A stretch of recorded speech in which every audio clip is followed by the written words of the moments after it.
All right, so this is number 37 out of chapter 4.7, page 328, a fairly straightforward example of a trigonometric function and its inverse.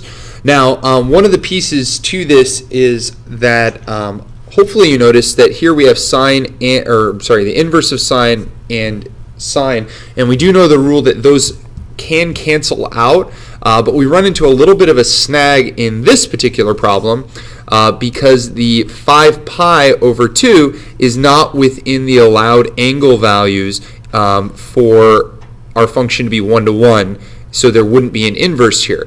Now, to get around that, what we can do is notice that sine of 5 pi over 2, okay, is actually equivalent to sine of pi over 2. This is probably the most straightforward way of doing this, but basically what we're doing here is we just know that these things are the same, so since they're the same, we can actually just rewrite this equation as the sine, the arc sine or inverse sine of sine of pi over 2. Just replacing sine of 5 pi over 2 with what it's equal to.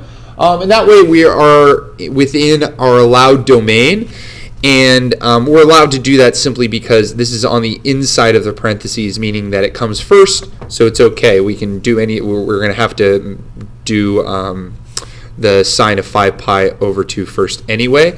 Now, since this is an allowed value for sine, we can simply cancel out our trig function and its inverse, and we're left with our solution of just pi over 2. Now, an alternate method, if that didn't make too much sense to you, is that if we take our original function, okay, we can go ahead and just focus on what's inside the parentheses first, sine of 5 pi over 2.